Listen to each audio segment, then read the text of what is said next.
So,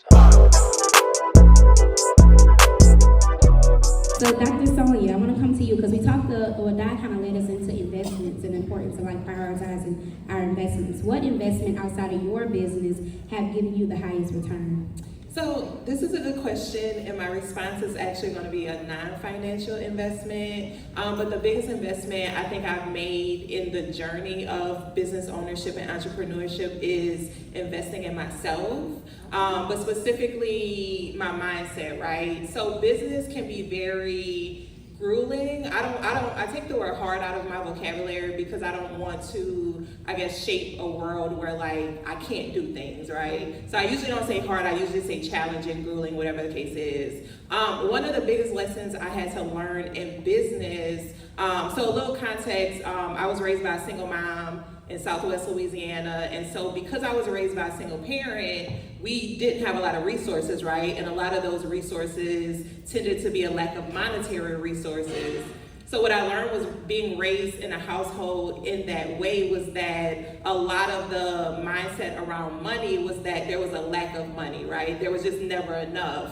And so when you think about the reality of being in business, you cannot go into business with the mindset of there's never enough money or never enough resources, right? Because it's on me to figure out how to keep the business afloat. When I had a team, so I'm currently a solo operator, but when I had a team, y'all, payroll came around fast, like real fast. And so I wasn't in a position to say, well, I don't have payroll this week, right? Because people have bills to pay and they depended on me to do that. And so the past, I would say, year or so, I've really had to do a lot of work around my mindset and my relationship with money, which is something I don't often hear us talk about, especially in our community, that we have to understand that we have a relationship with money. It's not just a thing, right? It's a relationship that we have to understand the purpose of money, how we use money, how money flows through different systems, how to manage money. That's a big piece of it, right? And so for me, I've had to really do a lot of work in investing in my mindset around how I actually relate to money. And so since I've done that work, I've seen my money change a lot, right? And so when I really I want to say a few weeks ago, and I looked at my books from when I started my business in 2017 up until I want to say last year, I didn't realize I've made almost $500,000 just. Hold on, we gotta cut it. Wait.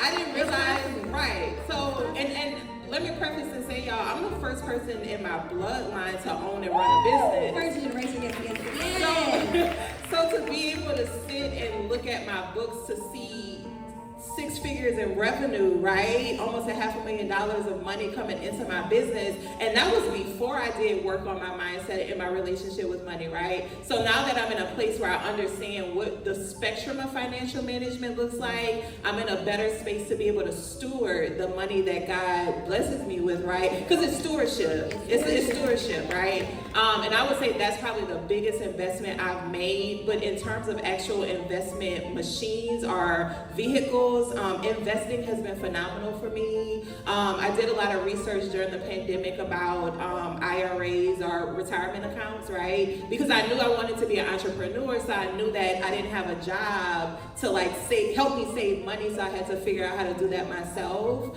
And so really studying the stock market, learning what stocks to actually invest in, what mutual funds and ETFs to invest in has been phenomenal for me, especially during slow periods in business. I have a cushion that I can lean on, when times get a little bit slow. So I think just coming from a family of not knowing how money works to being in the position I am in now, like that for me in itself is one of the biggest measures of success when it comes to my business.